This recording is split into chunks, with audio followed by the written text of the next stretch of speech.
Translation. O Vyasadeva, your vision is completely perfect. Your good fame is spotless.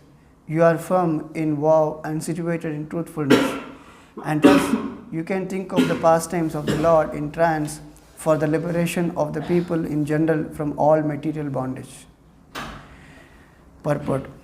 People in general have a taste for literatures by instinct. They want to hear and read from the authorities something about the unknown, but their taste is exploited by unfortunate literatures which are full of subject matter for satisfaction of the material senses. Such literatures contain different kinds of mundane poems and philosophical speculations, more or less under the influence of Maya, ending in sense gratification. These literatures, although worthless in the true sense of the term, are variously decorated to attract the attention of less intelligent men. Thus, the attracted living entities are more and more entangled in material bondage without hope of liberation for thousands and thousands of generations. Sri Narada Rishi, being the best amongst the Vaishnavas, is compassionate towards such unfortunate victims of worthless literatures, and thus he advises Sri Vyasadeva to compose transcendental literature which is not only attractive but can also actually bring liberation from all kinds of bondage. Srila Vyasadeva or his representatives are qualified because they are rightly trained to see things in true perspective. Srila Vyasadeva and his representatives are pure in thought due to their spiritual enlightenment, fixed in their vows due to their devotional service, and determined to deliver the fallen souls rotting in the material activities. The fallen souls are very eager to receive novel informations every day, and the transcendentalists like Vyasadeva or Narada can supply such eager people in general with unlimited news from the spiritual world. In the Bhagavad Gita, it is said that the material world is only a part of the whole creation and that this earth is only a fragment of the whole material world. There are thousands and thousands of literary men all over the world, and they have created many thousands of literary work for the information of the people in general for thousands and thousands of years. Unfortunately, none of them have brought peace and tranquility on the earth. This is due to a spiritual vacuum in those literatures. Therefore, the Vedic literatures, especially the Bhagavad Gita and Srimad Bhagavatam, are specifically recommended to suffering humanity to bring about the desired effect of liberation from the pangs of material civilization, which is eating the vital part of human energy. The Bhagavad Gita is the spoken message of the Lord Himself recorded by Vyasadeva, and the Srimad Bhagavatam is the transcendental narration of the activities of the same Lord Krishna, which alone can satisfy the hankering desires of the living being for eternal peace and liberation from miseries. Srimad Bhagavatam, therefore, is meant for all living beings all over the universe for total liberation from all kinds of material bondage. Such transcendental narration of the pastimes of the Lord can be described only by liberated souls like Vyasadeva and his bona fide representative, who are completely merged in the transcendental loving service of the Lord. Only to such devotees do the pastimes of the Lord and their transcendental nature become automatically manifest by dint of devotional service. No one else can either know or describe the acts of the Lord, even if they speculate on the subject matter for many years. The descriptions of the Bhagavatam are so precise and accurate that whatever he has predicted in this great literature about 5,000 years ago is now exactly happening. Therefore, the vision of the author comprehends past, present and future. Such liberated persons as Vyasadeva are perfect not only by the power of vision and wisdom, but also in oral deception, in thinking, feeling and all other sense activities. A liberated person possesses perfect senses, and with perfect senses only can one serve the sense proprietor, Hrishikesha, Sri Krishna, the personality of Godhead. Srimad Bhagavatam, therefore, is a perfect description of the all-perfect personality of Godhead by the all-perfect personality Srila Vyasadeva, the compiler of the Vedas.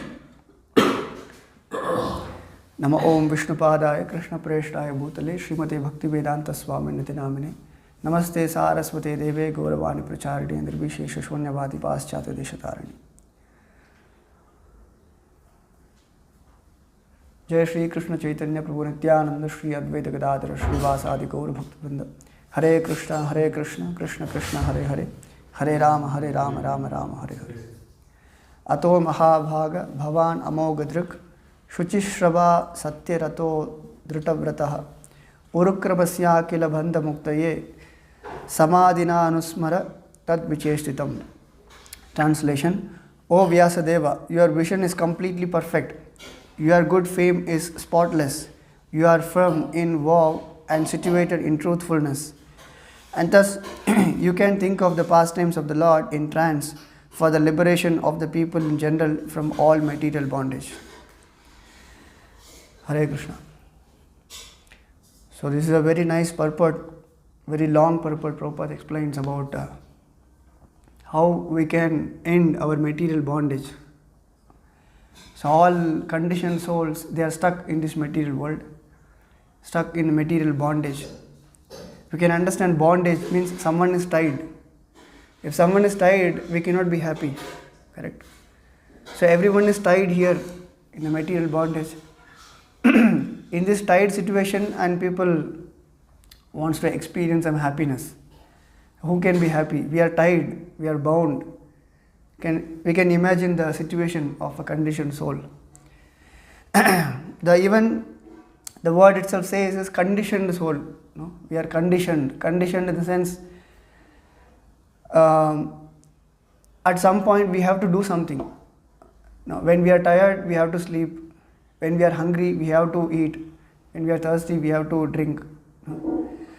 So we are conditioned. We are bound. We are not free. So here, Prabhupada is mentioning about the literatures. People in general have a taste for literatures by instinct. Always they want to hear something. Always they want to glorify someone, whether it is a political person or sports person or movie star. Always we want to glorify, always it's instinct. We want to read something about someone. But these mundane literatures, now this will not give the satisfaction. So in previous verse we discussed that Nayat vachas chitra padam harerisho jagat pavitram pragnita karhichat tad vayasam tirtam ushanti manasa nayatra hamsa niramantu shikshaya. So the devotees who are thoughtful, they won't take pleasure in those mundane literatures, which is not satisfying to the soul. So they are like a hamsa. They take pleasure in the scenery, place. So here, in this chapter, there is a conversation between Narada Muni and Vyasadeva. So here Narada Muni, he starts to instruct Vyasadeva. So Vyasadeva was despondent, and he asked his guru, Narada Muni, why I am not satisfied. So he is giving instructions now. So when Narada Muni gave instruction, this is for the welfare of all the living entities. Now, like in Shad Goswami Ashtakam, it is mentioned that Nana Shastra Vicharanaika Saddharma Samstapakav Lokanam Hitakarinau Tribhuvane. So, all the activities what devotees are doing, this is all for the welfare of all three worlds. It is said, Nana Shastra Vicharane Kanipino Sabdharma Samstapakav Lokanam Hitakarinau Tribhuvane. So Lokanam Hitakarinau. So they always do activities which is good for all living entities. So here Narada Muni is giving instruction to Vyasadeva that you are spotless and you are situated in truthfulness. So you have to meditate and you have to write the pastimes of the Supreme Personality of Godhead. So the instruction Narada Muni is giving.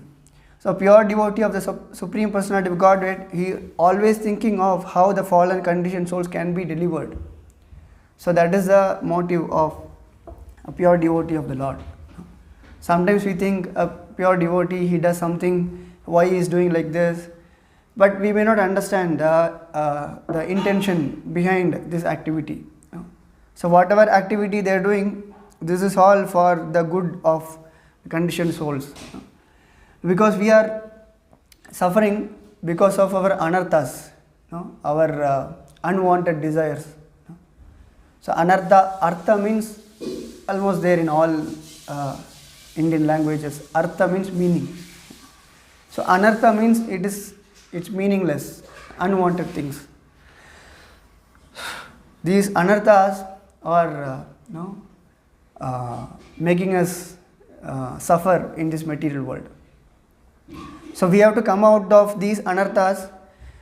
So then only we can come to our original position, Satchid Ananda Vigraha.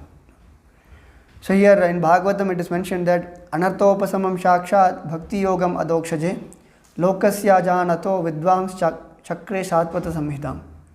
So to take out the conditioned souls from these anarthas, Vyasadeva has compiled this Srimad Bhagavatam.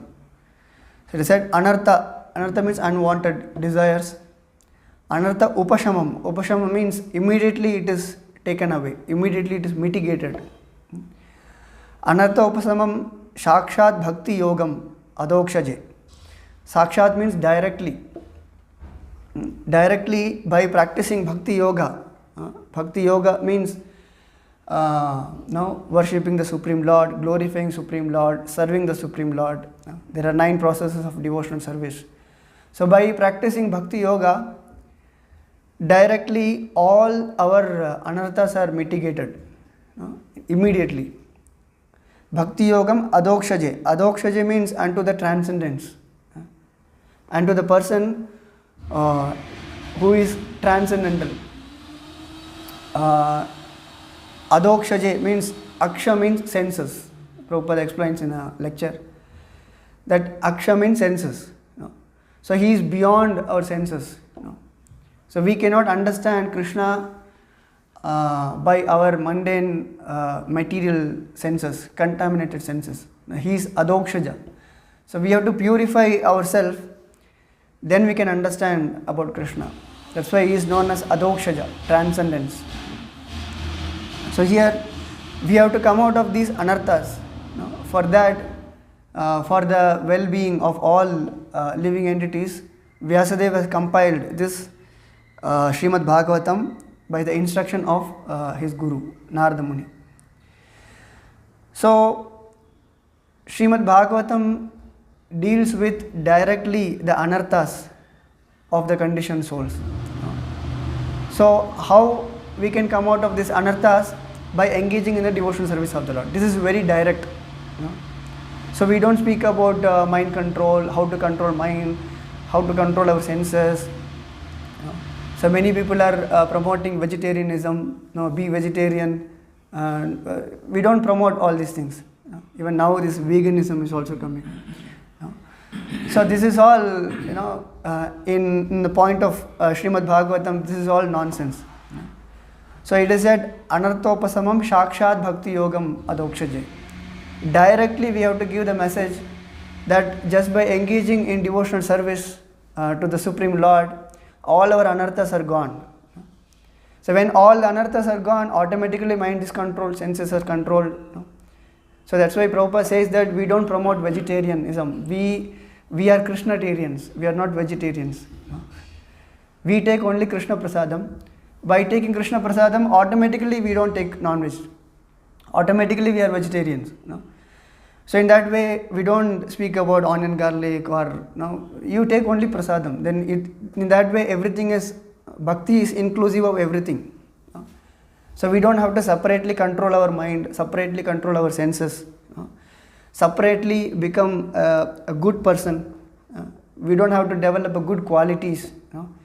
So a devotee has automatically, he has all the good qualities. There is one verse also, Kuto Mahadguna, it ends with.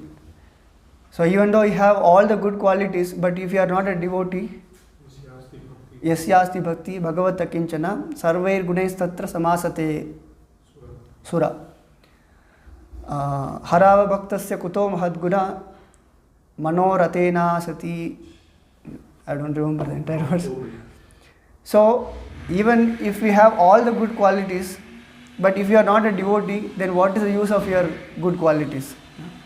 But if someone is a devotee, then automatically he imbibes all the good qualities of demigods. So in that way, bhakti is inclusive of everything. So when we directly give the message of the Supreme Lord from Srimad Bhagavatam, so automatically it is purifying. Automatically we will develop good qualities. Automatically everything is controlled, mind, senses and everything. So in that way, here Vyasadeva, by compiling Srimad Bhagavatam, he gave the message of devotional service. Engaging in the devotional service, that will remove us from all unwanted desires. So now this preaching the message indirectly, this is all not required. They say it is bridge preaching.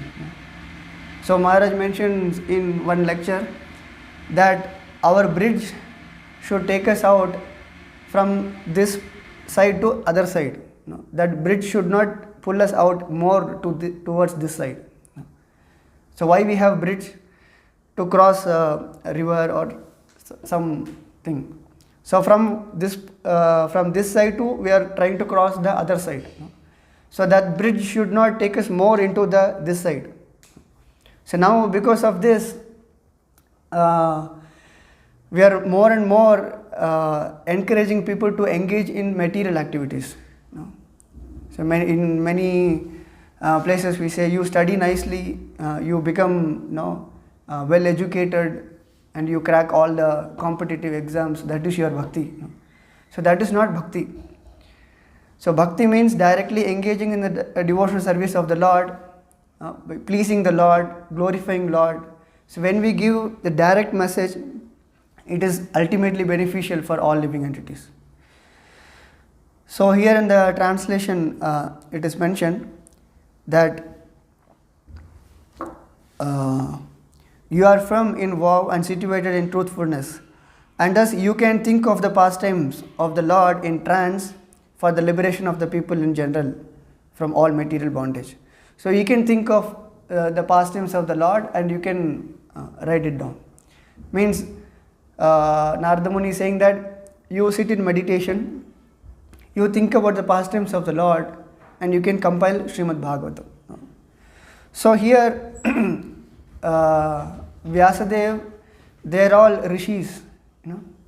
The rishi, the word comes from drishi. Drishi means vision. They can see. So in there is one commentary we hear of Bhagavad Gita. It's not commentary, it's narration. So in the narration, it's all the translation. It's like a in a narrative way. It is mentioned. So in that narration, he puts some verses which is not in Bhagavad Gita. So it is actually a translation of Vishwanath Chakravarti Thakur. So, for example, Krishna says, Namai Bhakta Pranashyati. So my devotee will never perish. So then before that, he adds something, take murdangas and kartals and tell boldly to everyone that my devotee will not perish. So, but this mridanga kartal and all, it is not mentioned. But the devotees can see what is the pastime, what had happened there. They can see, they have that vision. So here Vyasadeva, he sits in meditation, so he can see the pastimes of the Lord. Not only the pastimes of the Lord, he can see everything. He can see the pastimes of the Lord, he can see his part and parcels, incarnations, he can see the different energies of the Lord, internal energy, external energy, marginal energy, and the conditioned souls. He can see the conditioned souls also.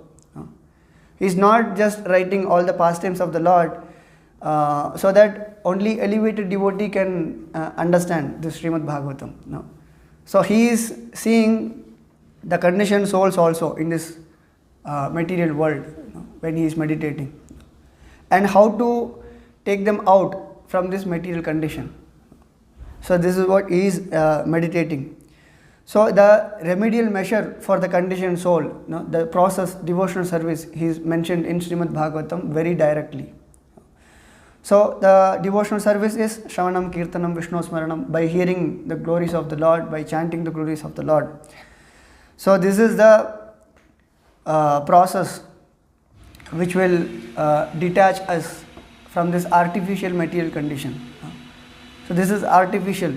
We are living an artificial life. So then we will come to our original life, natural life, by purifying our anarthas. So the process is given in Srimad Bhagavatam. So the only remedy is to take to Krishna consciousness and constantly engage in devotional service of the Lord, Vasudeva. So this is the process mentioned in Srimad Bhagavatam. So unfortunately, the conditioned soul hovering within this material world does not know that this ultimate goal of self-interest is Vasudeva.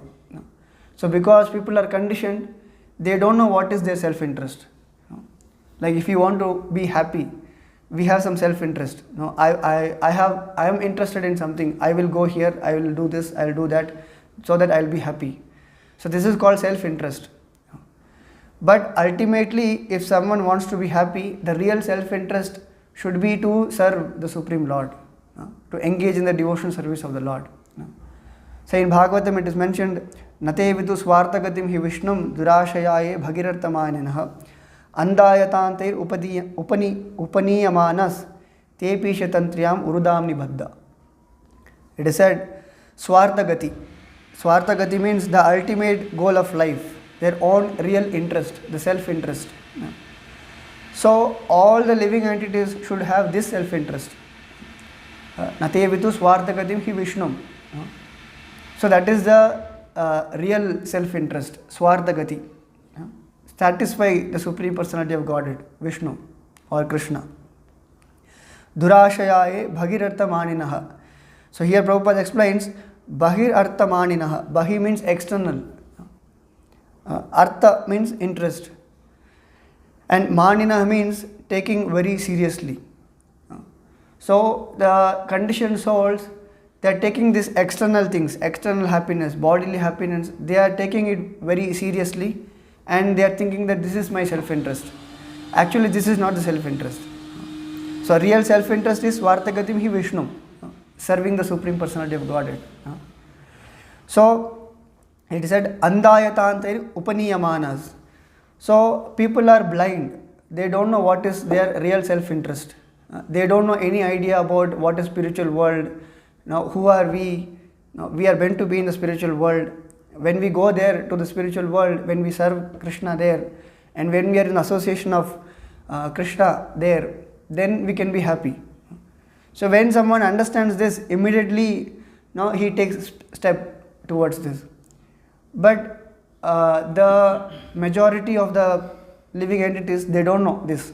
They don't know what is their real self-interest. By doing this, we can be happy. So nobody knows this, because they are blind. Blind in the sense, not physically they are blind. The Shastra Chakshu is not there. The spiritual vision is not there. If they have spiritual vision, then they will understand what is their real self-interest, then they will work on this. So Andayatander Upaniyamanas. Now people are blind, and the blind people are leading the other blind people. So now the leaders of the society, so-called leaders, they are guiding people to engage more and more in sense gratification.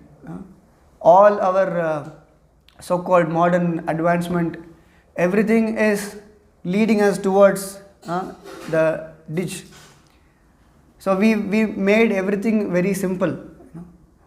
Like in previous days, if you want to speak to someone, you have to walk all the way, or you have to take a bullock cart, you have to go there and speak. But now it is not like this. You just take your phone, make a video call, you can speak. made it easy, but it is making us even more and more attached to this material world, more and more bound in this material world.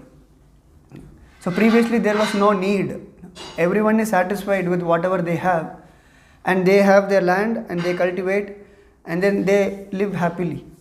But now people are in so much in greedy that they want to travel everywhere, they want to interact, speak and business, so many things. To facilitate that, we need all these technologies, internet and these things. Of course, we use everything to propagate Krishna consciousness. So it is said, if you want to cut a tree is a wood, and the instrument what we are using to cut, that handle is also wood. So in that way, to cut a wood, we use wood as an instrument. So in that way, to cut this materialistic civilization, we use all this materialistic equipment so that we can cut this materialistic civilization. So that is the purpose of all this shastras and this movement. So in that way, practically everyone is in this conditioned state. Everyone is in, they are deep into the anarthas, not able to come out. So unless one is a devotee of the Lord, one cannot understand the existence of the Supreme Lord. So we have to become a devotee. When we become a devotee, when we engage in the service, then automatically it is directly we can come out of this anarthas. So the material existence begins with the illusioned bodily conception of life, and on basis of this a series of unwanted things. So because in this material existence we are in this bodily consciousness of life, so because of this we are bound more and more. So in Narada Pancharatra it is mentioned that sarvopadi vinirmuktam tatparatven nirmalam rishikena rishikesha sevanam bhakti ruchate. So we have to come out of this bodily designation, bodily consciousness of life. Sarva upadi. Upadi means designation. So someone may think I am this and I am son of such and such. I belong to this family. I belong to this country. I belong to this society. So in that way, we are more bound in these designations. So bodily consciousness of life. It is said sarva upadi vinirmuktam tatparatvena nirmalam. Nirmalam means malam means contamination. So this is all designation, bodily designations. So when we come out of these designations, then we can actually engage in the service of the Lord. So now we are serving our senses, our material senses. This is all given by Lord to use in the service of the Lord. It is not for our enjoyment. So when we try to enjoy our senses, then we are contaminated by material modes. So we have to become nirmalam. How we can become nirmalam? We should not avoid anything. So we have to use everything in the service of the Lord. So when we engage our senses in the service of the Lord, who is the master of senses, then we become nirmalam. So then our bodily consciousness, because we don't know this is all given by Krishna, it has to be engaged in the service of the Lord. So we don't know that. So when we do service for Rishikesha, who is the master of senses, because we are not doing anything for us. So in that way, automatically we are liberated. Automatically, we are not using anything for our sense enjoyment. So in that way, we can come out of this bodily consciousness, this upadi, from these designations, we can come out. So this is the process. So bhakti is all inclusive. So when we engage in the service of the Lord, automatically our senses are purified. Automatically we come out of our designations. Automatically our bodily consciousness is gone. Mind control, sense control, everything. So we don't have to practice separately.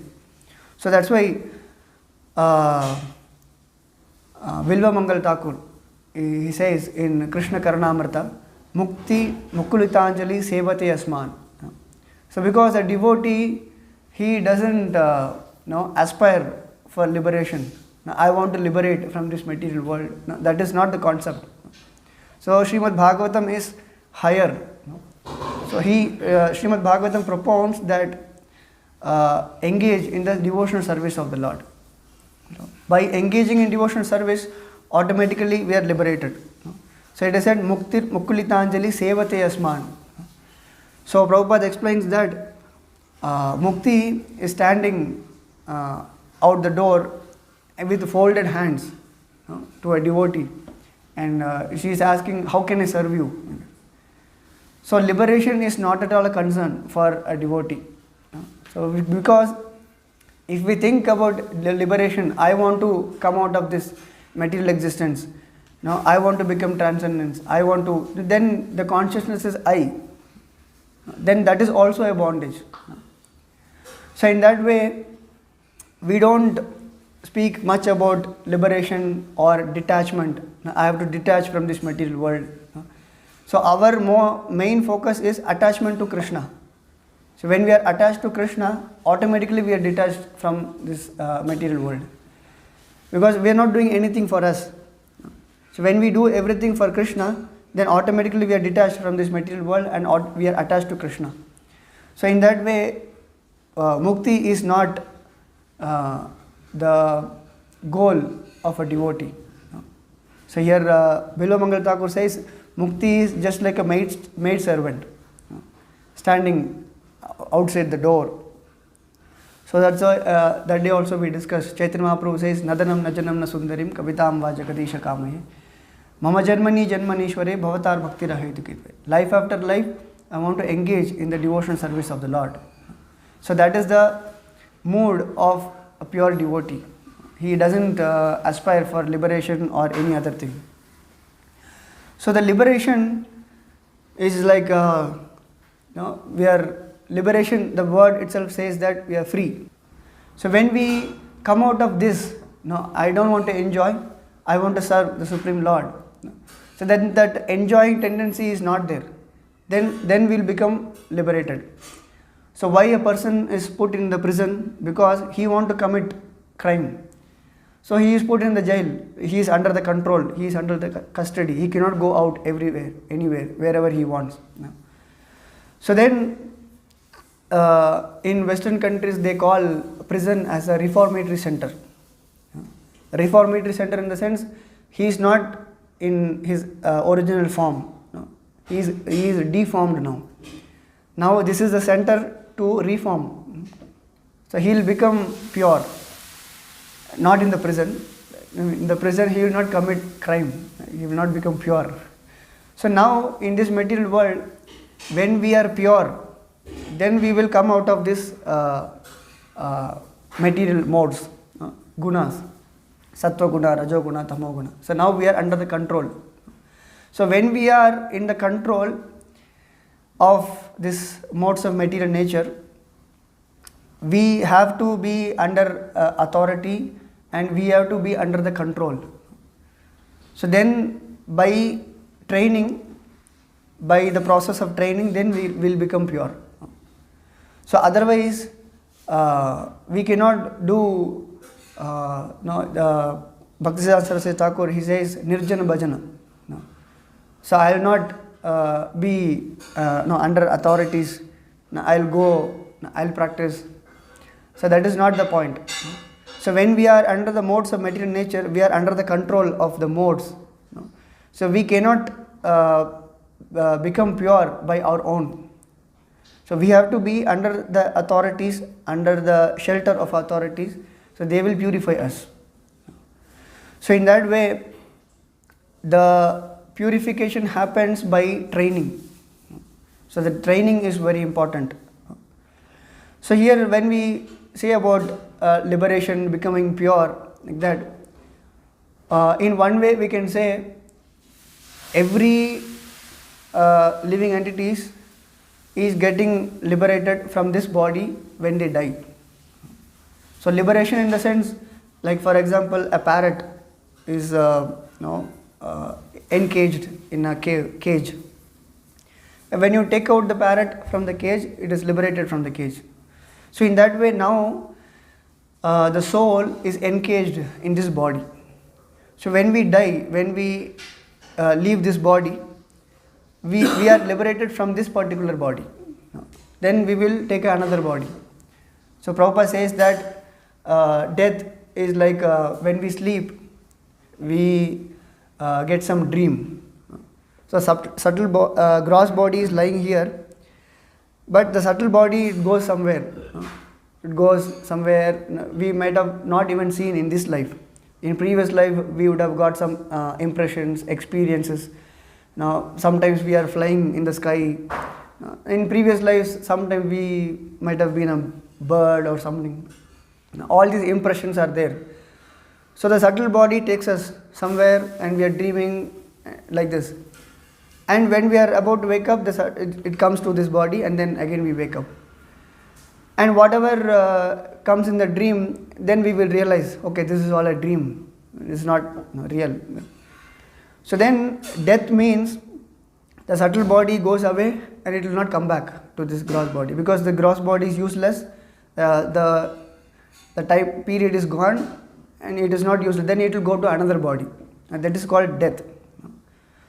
So in that way, as we know, the soul is covered by subtle body and gross body. So when we leave this gross body, we are liberated from this particular gross body. But this is not the ultimate. So when we liberate from this gross body, this will simply lead us to another gross body. This is not ultimate. But this is experienced by everyone. Everyone is experiencing. When they die, they leave this body and take another body. But all our desires, everything is stored in the subtle body. In the subtle body, particularly in the mind, all our desires are stored. So we say, face is the index of mind. So whatever we do, it is all the desires which is stored in the mind. Like for example, if someone is angry and the hand is beating someone, so this is a desire stored in the mind, in the subtle body, and the gross body is the instrument to express the desire. So then the gross body is gone, gross body is liberated, and we take another gross body, and the desires, everything is there. A desire, and the desire will be satisfied with the another gross body. So this is not complete liberation. So this is just temporarily we are living in a body and we leave this body and take another body. But the subtle body, it has all our desires, all our karma, everything is stored in the subtle body. So our purpose is to not just leave this gross body and subtle body. There are different levels, like bodily liberation. And then subtle body also gone. Like there are many yogis and jnanis, they meditate. Their mind is under control and they don't have any material desires. But still, they go to this Brahma Jyoti, they merge in the Brahma Jyoti, and then again they have to come back. But the ultimate is the soul has to be purified from all these anarthas. So that is the ultimate liberation, purification. All the anarthas are gone, all the unwanted desires are gone from this mind, and the subtle body is also liberated, and the soul is purified. So how a soul can purify? By engaging in the devotional service of the Lord.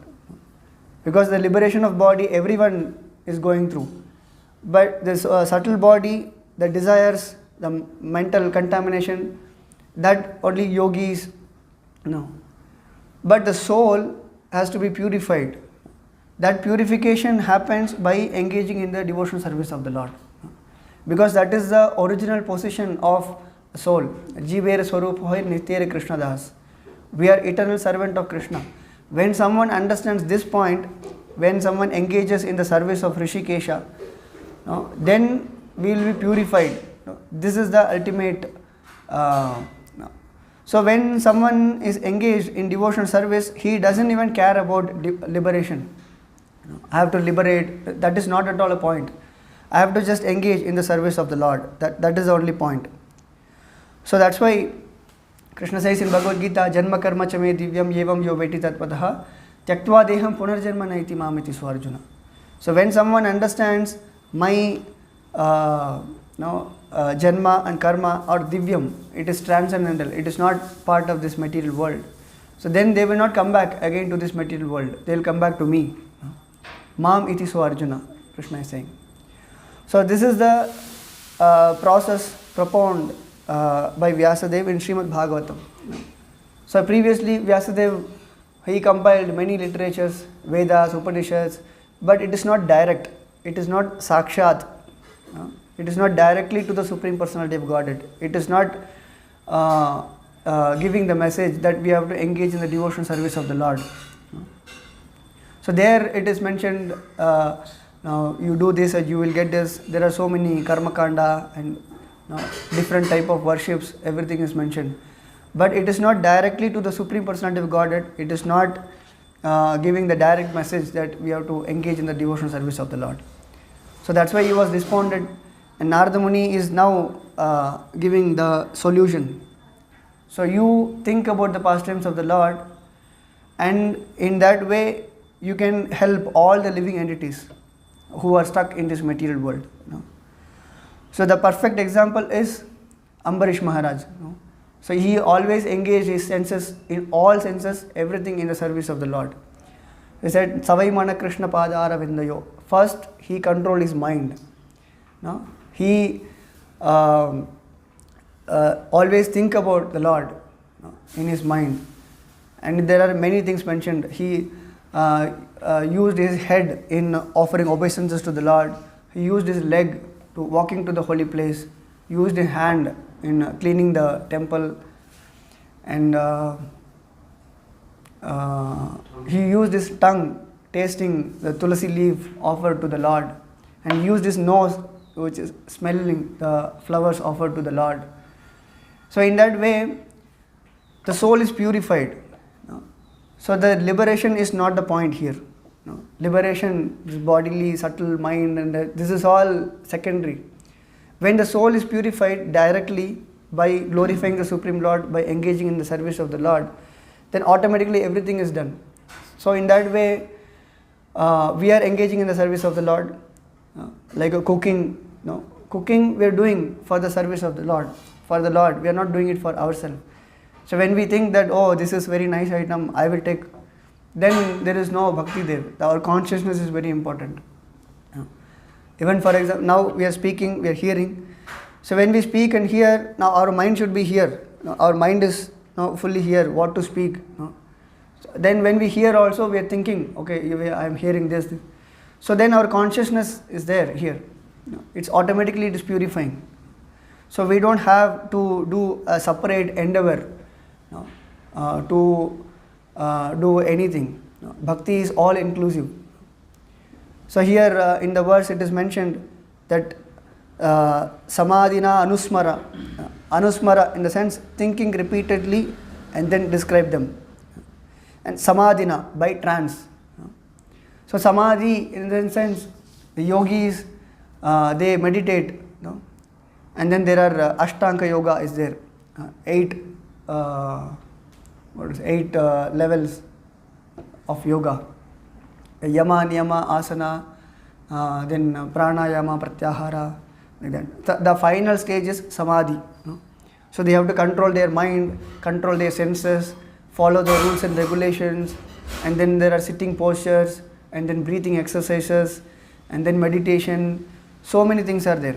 So after doing all these things, finally they come to the level of samadhi. Samadhi in the sense trance.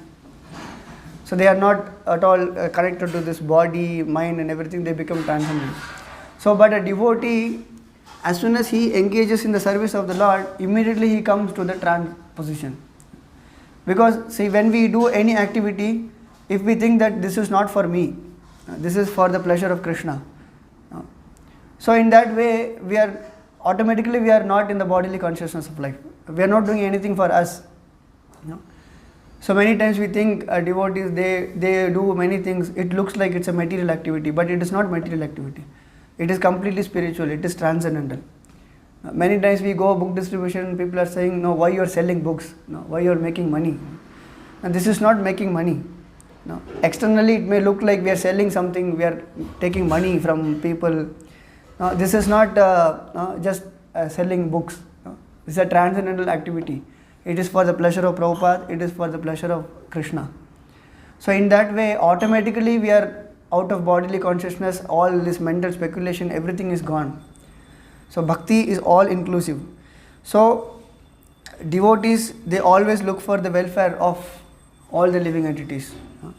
So this is the ultimate welfare activity we can do. Engaging everyone in the service of the Lord. This is the ultimate welfare activity. All is giving food to people, opening hospitals, schools. Now this is all a bodily welfare activity. So this is actually, this will bind them more and more in this material world. So in Bhagavad Gita, in the second chapter, in the beginning, in the purport, Prabhupada writes that Bhaktisiddhanta Saraswati Thakur used to say that if someone is drowning, if you just save their cloth, you cannot say that you saved him. You have to save the person. Then only we can say that you saved him. So in that way, all these so-called activities, which is welfare, this is not actually welfare activity. No? Spreading bhakti, engaging them in devotional service. So in that way, that is the ultimate welfare activity. So here in the translation, Narada Muni says that, and thus you can think of the pastimes of the Lord in trance for the liberation of the people in general from all material bondage. So this will take us out from all material bondage by engaging in the service of the Lord, by engaging in the service of Rishikesha, who is a master of senses. So, Hare Krishna. Any questions, comments?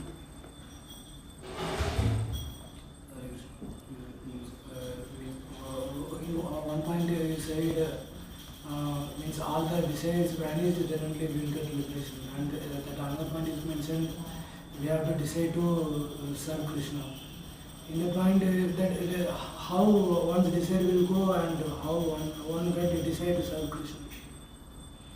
No, desires cannot go. Yeah, then how the person will fully banish their desire and attend Brahmacharya? Yeah, the desires will not go. No. Actually, we cannot be desireless. No. So if someone is thinking, I will not desire anything, that itself is a desire. This. How? Sorry? Now I am thinking that I should not think about anything. I should not think about anything, that itself is a thinking. No? So in that way, I should be desireless, that itself is a desire. No? So we cannot make it zero. No? This is voidism. Buddhists, they say, desireless. No? This cannot happen because a soul is active. No? Soul cannot be desireless. Now we are changing our desires from material to spiritual. So now our desires are how I can enjoy, how I can satisfy my senses, how I can be comfortable. This is the material desire. So when we transfer this desire, transform our desire from material to spiritual, I want to serve Krishna, I want to satisfy Krishna, I want to distribute books for the pleasure of Prabhupada. So in that way, it's like we don't have desire. Don't have desire in the sense, don't have material desires. We have spiritual desires. When we say desire, that means materially desire, not spiritual. Srimad Bhagavatam ki, Srila Prabhupada ki.